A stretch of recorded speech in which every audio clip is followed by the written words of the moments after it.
नमस्कार, मैं हूं वीरेश सिंह। आईटीआई के टॉक शो में आपका स्वागत है। रेलवे ग्रुप डी भर्ती बवाल है ना, बवाल ही है और बाकी तो ये कुछ नहीं है। तो चलिए, आज एग्जामपुर वाले कोई टीचर हैं, इनको टीचर कहना कहाँ तक सही है, ये गुरु परंपरा के कहने के लायक भी हैं कि नहीं है, ये आप तय करिएगा, हम तय क्या करें, है ना।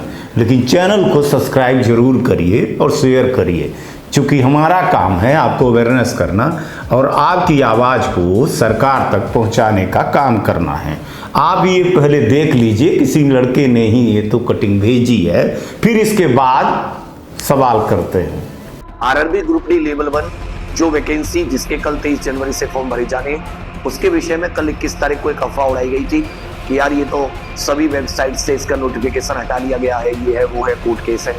आप कतई फिक्र ना करें, ये कुछ कर लें कुछ नहीं होने वाला, ये कुछ कर लें कुछ नहीं होने वाला, ये कुछ कर लें कुछ नहीं होने वाला, ये कुछ कर लें कुछ नहीं होने वाला, ये कुछ कर लें कुछ नहीं होने वाला। सरकार आपके साथ है। ध्यान दीजिए, दोबारा से वो वेबसाइट पर सारा नोटिस आ चुका है। एक्चुअल में उसके पब्लिश होने की डेट 22 जनवरी थी, किसी ने जल्दबाजी में 21 में कर दिया, तो वो नोटिस बिल्कुल सही है। अभी आप किसी भी आरआरबी की वेबसाइट पर जाकर उसे देख सकते हैं। मस्त तैयारी कीजिए, एज में काफ़ी छूट है। 10वीं पास सभी पोस्ट के लिए एलिजिबल है, योग्य हैं। अब सभी लोग जो डॉक्यूमेंट मैंने बता रखे हैं उन सभी को देखकर बढ़िया से तैयार रहिए फॉर्म भरने के लिए।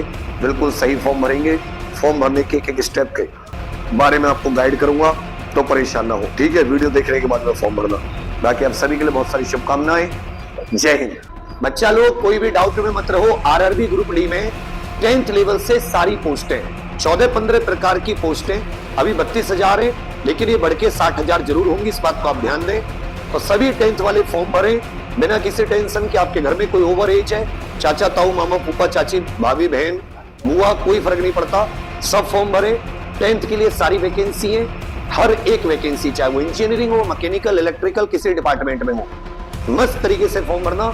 और तैयारी अपने भाई के साथ, अपने बड़े भैया के सानिध्य में, अपने बड़े भाई मेरे निर्देशन में आप सभी लोग तैयारी कीजिए और किसी से लड़ाई झगड़ा नहीं करना। मस्त अपना फॉर्म भरिए, मस्त, बिना किसी डाउट के। और मैंने कहा था ना, 10वीं वालों, आनंद ही आनंद आएंगे और वैकेंसी बढ़ेगी, ये भी वादा। चलिए, आपको समझ में आ गया होगा। अब इससे ज्यादा कुछ कह ही नहीं सकता। हमारे यहाँ हमेशा गुरु परंपरा रही आई है कि जो कोचिंग सेंटर पढ़ाते हैं उन पर सवाल भी उठी है। गुरु परंपरा के अलावा उन पर सवाल भी उठी है। आज ही फिटजी के कोचिंग सेंटर भग गए, तो वहाँ पे भी कोचिंग सेंटर पर बहुत बड़ा सवालिया या निशानियाँ खड़ा हो गया है साहब, है ना। ऐसे ही और कोचिंग सेंटर पर सवाल होगा जब कोचिंग सेंटर के जो मालिक हैं, कथाकथित जो अपने आप को टीचर मानते हैं, वो टीचर नहीं हैं, गुरु परंपरा से तो नहीं आते हैं, वो बिजनेसमैन हैं, है ना। और वो अपना कोर्स बेचने के लिए आते हैं। जैसे वो बनरिया को नचाने वाला जो है तो मदारी डमरू बजा करके उस बंदर को जो है तो कहता है कि अब तू उल्टी मार, तो वो उल्टी मारता है, गुल्टी मारता है, क्या कहते हैं उसको, जो घूमता है ना, तो वो करता है, जैसा कहते हैं वैसे करता है।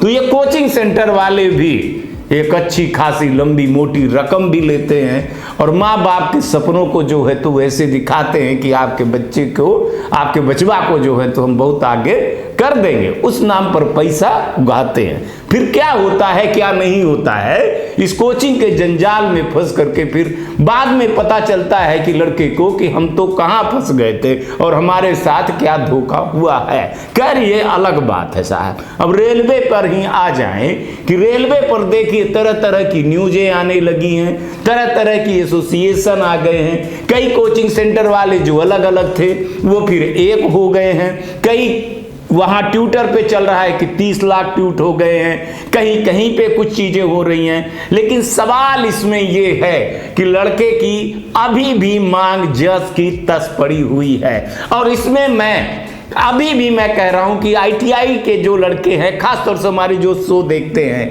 वो 10th पास लड़कों के विरोध में बिल्कुल भी नहीं है। वो सिर्फ अपनी इस हक की लड़ाई मांग रहे हैं कि भाई मैंने आईटीआई क्यों की, मैंने अपना 2 साल 1 साल क्यों बर्बाद किया? मैं सरकार के कहने पर क्यों ITI किया हूं?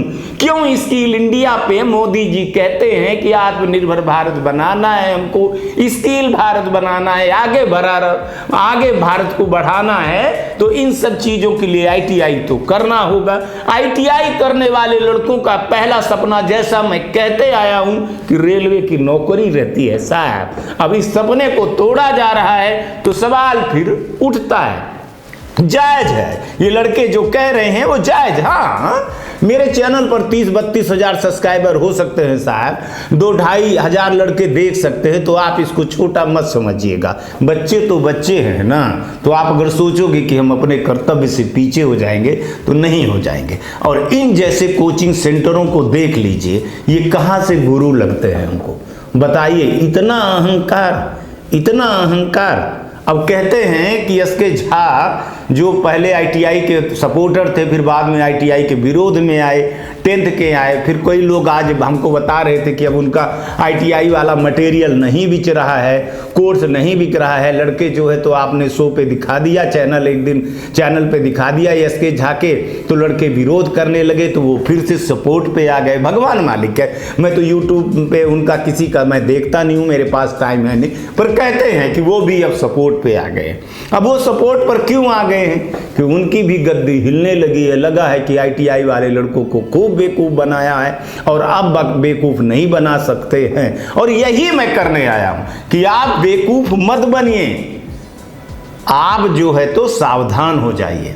अब एक चीज़ यहाँ पर और थोड़ी सी भी ऐड कर दूँ, चूँकि न्यूज़ चैनल की एक वो होती है कि मैंने आप लोगों को न्यूज़ नहीं बताता हूँ, अंदर की न्यूज़ नहीं बताया, अभी आप लोगों को समझा रहा हूँ। कल से मैं प्रॉपर रेलवे ग्रुप डी की भर्ती की जो अंदर की न्यूज़ आएगी ना, उसको बताऊँगा। आज भी बता दूँ मैं, देखिए कि आज जो है तो हमारे, और मैं किससे ये न्यूज़ लेता हूँ, मैं सच बता दूँ कि हमारा जो है वो हमारा माई बाप ले दे करके DGT है ना। और हम सवाल भी किससे उठाते हैं? DGT से ही उठाते हैं, है ना। सवाल इसलिए उठाते हैं कि आपके सर्टिफिकेट की फिर वैल्यू क्या। आप बताइए कि ये टैक्स का पैसा जो हमारे से लिए थे और हमारे लड़कों के लिए ITI के लिए जो दुकान खोले थे ना यार, अब तो दुकान हो गई भाई साहब, तो सर्टिफिकेट की जो है तो वैल्यू क्या रह गई है? बंद कर दीजिए साहब, ये शो दिखाऊंगा एक दिन कि बंद कर दीजिए साहब ITI, ऐसा कुछ रहेगा थंबनेल में कि बंद कर दीजिए, बहुत कुछ हो गया है। तो हम वहां जब अफसरों से बात किए तो अफसरों ने बोला कि देखिए सिंह साहब, बात आप बहुत अच्छी तरीके से समझते हैं, सिस्टम में रहे हैं कि जब आवाज़ बहुत ज़्यादा उठती है ना, तो ऐसा नहीं है कि सरकार सब चीज़ें सुनती है, लेकिन सरकार किसी के सामने झुकती नहीं है।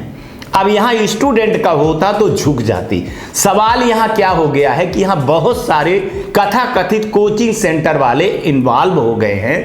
तो अगर सरकार झुकती है ना, एक बहुत सीनियर आदमी ने बहुत बड़ी बात कही है, बहुत बड़ी बात कही, बहुत ध्यान से सुनिएगा कि कभी भी जो सिस्टम में बैठा रहता है आदमी, वो किसी के दबाव में आकर के काम नहीं करेगा। अगर इस तरह से काम होने लगेंगे तो फिर हर बार कोचिंग सेंटर वाले जो है तो इस तरह से दबाव दे करके अपना काम करवा लेंगे, फिर सरकार ही कहेगा, फिर सिस्टम ही कहेगा। तो हमने कहा ये भी बात सही है। तो हमने कहा सर, सरकार तक ये बात पहुंच भी रही है कि नहीं पहुंच रही? बोले बिल्कुल पहुंच रही है, सरकार तक बात पहुंच रही है, लेकिन सरकार तक बात पहुंचने का ट्विटर एक माध्यम हो सकता है, चलिए हो सकता है, लेकिन आप खुद सोच लीजिए कि किसान आंदोलन था, कितने दिन से आंदोलन था, क्या हुआ? क्या सरकार की इमेज खराब हुई? तो क्या सरकार झुकी?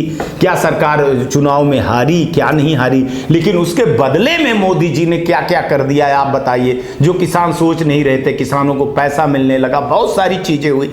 चूंकि जो सीनियर हैं वो एक एक पॉइंट उठा करके बताने लगे कि साहब, अगर ऐसे कल आज ITI वाला मांग करेगा, उसकी मांग पे झुक जाए, 10th वाले पे, फिर B.Ed वाले उस पे, पॉलिटेक्निक वाले पे, फिर जो है तो B वाले पे, फिर M.Tech वाले पे, फिर B.Tech वाले पे, तो सब एक तरह से ऐसी हो जाएगा कि अरे यार सरकार तो झुक रही, चलो झुका दें, सरकार को झुका दें। तो ऐसा सिस्टम नहीं है सिंह साहब। हाँ, इस पर बहुत सारी चीजें रेलवे और DGT के बीच में हो चुकी है, बात हो चुकी है कि क्या करना है क्या नहीं करना है। अब सवाल एक बीच में सबसे बड़ी चीज में आ गई कि कोर्ट आ गया। अब जब कोर्ट केस हो जाता है तो ये चीज समझ लीजिए, मैं भी कोर्ट का बहुत सम्मान करता हूं, क्योंकि मैं आरटीआई लगाता हूं तो कोर्ट के पास मेरे को जाना पड़ता है और कोर्ट की मैं बहुत सारी बारीकियों को बहुत अच्छे से समझता हूं। मैं नहीं जानता हूं कि अभिषेक ने, इंजीनियर अभिषेक जी ने और उनकी टीम ने क्या वकीलों को बताया है, क्या नहीं बताया है, और क्यों आईटीआई को वो करना चाहिए, आईटीआई के सर्टिफिकेट के लिए क्यों होना चाहिए। अब वो भगवान जाने क्या क्या दिए हैं, चूंकि अलग चीज होती है और कोर्ट कचहरी एक अलग चीज होती है, जगह वैकेंसी एक अलग चीज होती है। तो इन सब चीजों को लेकर के अभी जो कोर्ट में गया है, इसलिए रेलवे भी जवाब देने के लिए वहां पर बहुत स्ट्रांग पॉइंट वहां पर रखेगी, 100% बहुत स्ट्रांग पॉइंट रखेगी। ये मेरे को सूत्रों से बहुत बड़ी खबर मिल गई है। लेकिन कुछ वो जो है तो न्यूट्रल रहेगी, है ना, मतलब माने डिप्लोमेटिक रहेगी, यहां भी रहेगी वहां भी रहेगी, 10th के पास भी रहेगी, आईटीआई के पास भी रहेगी, ऐसा जवाब देगी वो, ऐसा जवाब देने के लिए पूरी तैयारी हो रही है। पर चूंकि जब कोर्ट केस हो जाता है ना, तो फिर वो कोर्ट के अधीन में जो चीजें हो जाती है तो वो चीजें वहीं रुक जाती हैं। अपडेट कह रहे हैं कि 14 तारीख है, कन्फर्म हमको तो नहीं पता, लेकिन अभी अभिषेक जी से बात हुई तो बोले 14 तारीख को है। क्योंकि हम बहुत ज़्यादा जो है तो सोशल मीडिया की बात को मानते नहीं है, है ना, कुछ कहते कुछ है और होता कुछ है, ओवर वॉइस हो जाती है। तो उन्होंने, हमारे पास तो कोई रिसिप्ट आई नहीं, लेकिन उनसे मैंने सुबह जब बात की तो बोले सर डेट हो गई है, अब उस पर जो है तो बहस होगी। तो अब बहस होगी तो तब पता चलेगा, दूध का दूध पानी का पानी होगा। लेकिन तब तक में बहुत सारे कोचिंग सेंटर वाले तरह तरह की वीडियो बना रहे हैं, आप लोगों को जो है तो बरगला रहे हैं। लेकिन आप लोग ना बरगलाइए नहीं, है ना, आप लोग समझदार हैं। देखिए ये लड़ाई अब आपके अस्तित्व पर है। आईटीआई का जो वो सर्टिफिकेट 25,000 30,000 मिला है ना, 25,000 30,000 में मिला है ना, उस पर बहुत बड़ी बात हो गई। एक आज 2-3 लड़कों ने कहा कि सर मैंने अपनी बीवी के गहने कर दिए। तो मैंने कहा क्यों रे, तेरी शादी हो गई क्या 22 साल में? तो बोला सर मेरा तो 18 साल में शादी हो गई थी। तो हमने कहा क्यों भाई 18 साल शादी हो गई है तो क्या करेगा नौकरी? तो बोले सर हमारे समाज में ऐसे होता ही है, जल्दी शादी कर देते हैं। एक यूपी के यादव जी थे, बोले हमने तो भैंस बेच दी है सर, भैंस बेच दी। तो हमने कितनी की भैंस बेची तेरी? तो बोले 44,000 की। तो हमने कहा अरे यार भैंस इतनी महंगी बिकती? बोला सर 1-1 लाख की भैंस बिकती हैं, आप क्या जाने। मैंने कहा अरे यार 1-1 लाख की भैंस। बोले सर उतने में गाड़ी खरीद लिया जाता है जितने बुलेट के बराबर हो, चाहे बुलेट चाहे भैंस के बराबर। तो उसकी बातों में बड़ा दर्द था यार, बहुत वो चीज़ें थी। वो जो ये गहने वाला कह रहा था, वो भैंस वाला कह रहा था, वो हंसी मजाक कर रहे थे। लेकिन वो एक्चुअली में क्या है ना कि वो अपना जूता मेरे मार रहे थे, मेरे उस पर मार रहे थे कि सर आप एक स्किल वाले हो, आप देख लीजिए क्या है आईटीआई का हो। तो बड़ा दुखता है यार, ये सब सारी चीज़ें बहुत दुखती हैं कि ये ऐसे सिस्टम में होता है। और फिर वो सिस्टम को मैं ले जा करके फोड़ देता हूँ सेक्रेटरी साहब के पास कि सेक्रेटरी साहब देख लीजिए। अब हुआ क्या कि ये 24-25 को ये दिल्ली ब्लॉक हो जाती है, 26 जनवरी को प्रोग्राम होता है तो, और ये कुंभ के भी मेले आ गए बीच में, कोर्ट केस भी हो गया।